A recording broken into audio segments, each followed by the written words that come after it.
بہت سے ساتھی ایسے ہیں کہ جب 8 رکعت تراویح پڑھی جاتی ہے تو وطر پڑھنے کے بغیر تشریف لے جاتے ہیں۔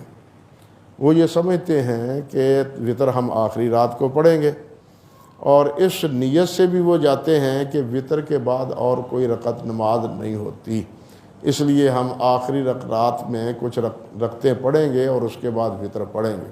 لیکن وہ یہ کام صحیح نہیں کرتے، وہ یہ کام نہیں صحیح کرتے۔ ان کو چاہیے کہ وطر کی نماز بھی جماعت کے ساتھ پڑھ کے جائیں، وطر کی نماز جماعت کے ساتھ پڑھ کے جائیں۔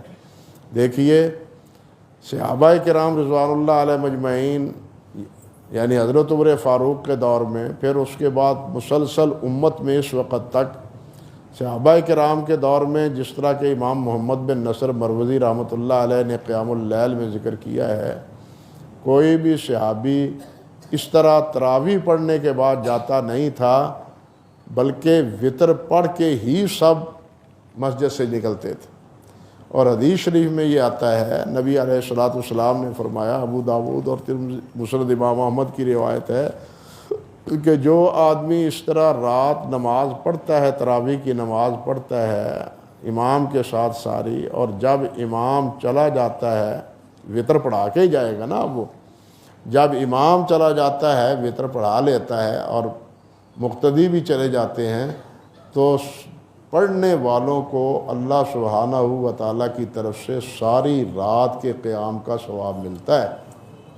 اندازہ کیجئے کہ وہ کتنے بڑے اجر اور کتنے بڑے ثواب سے محروم ہیں، جو یہ سمجھتے ہیں اب پتہ نہیں جو رات کو پچھلی رات کو اٹھ کے 2-4 رکعتیں پڑھیں گے ان کا ثواب ملے گا یا نہیں ملے گا۔ یہاں تو نبی علیہ السلام نے بتلا دیا کہ ثواب ملے گا، ہاں؟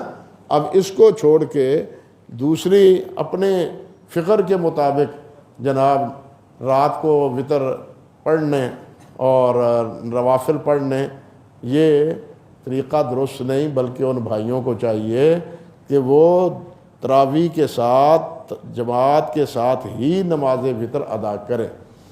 رہ گیا یہ مسئلہ کہ کیا وطر کے بعد کوئی رکعت پڑھی جا سکتی؟ اب ہم نے پڑھی ہے، صبح کے اللہ تعالی ہمیں اٹھنے کی توفیق عطا فرمائے۔ بلکہ میں آپ سے عرض کروں گا، اللہ اکبر کبیرہ، اللہ اکبر کبیرہ، کہ صبح اہلیہ ہیں یا ہمشیر گان ہیں، بیٹیاں ہیں، وہ ساری پکاتے ہیں، ساری کا انتظام کرتے ہیں۔ اب یہ نہیں ہونا چاہیے کہ ہم سوئے رہیں، وہ ساری پکا لیں، دسترخوان سجا لیں، اور پھر ہمیں کہیں کہ میاں صاحب، حاجی صاحب، شیخ صاحب اٹھو، اٹھ کے روزہ رکھ لو۔ یہ نہیں ہونا چاہیے، یہ طریقہ درست نہیں ہے۔ اگر وہ کھانے میں مصروف ہے تو آپ کو چاہیے کہ آپ مصلی پر مصروف ہوں، وضو کر کے 2-4 رکعتیں پڑھیں۔ یہ پچھلی رات ہے، اور پچھلی رات میں بالخصوص اہل اللہ کا کام اور ایمانداروں کا کام اللہ ذو الجلال والاکرام نے سورۃ الذاریات میں استغفار کا بتلایا ہے۔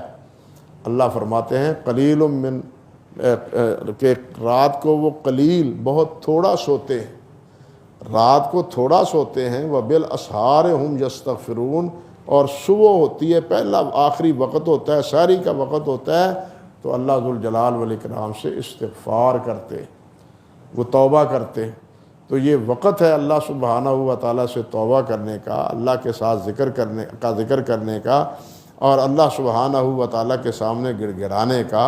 اور یہی وہ وقت ہے جب اللہ سبحانہ و تعالیٰ آسمان دنیا پر تشریف لا کے یہ فرماتے ہیں کہ حال میں مستغفرن، کیا کوئی ہے بخشش مانگنے والا؟ ہے کوئی بخشش مانگنے والا؟ اب ہم سوئے ہوئے ہوں اور وہ کھانا پک رہا ہو تو یہ طریقہ درست نہیں ہے۔ ہمیں چاہیے کہ خود بھی اٹھیں، وہ اٹھیں تو ہم بھی ساتھ اٹھ جائیں، بلکہ اس سے پہلے اٹھیں۔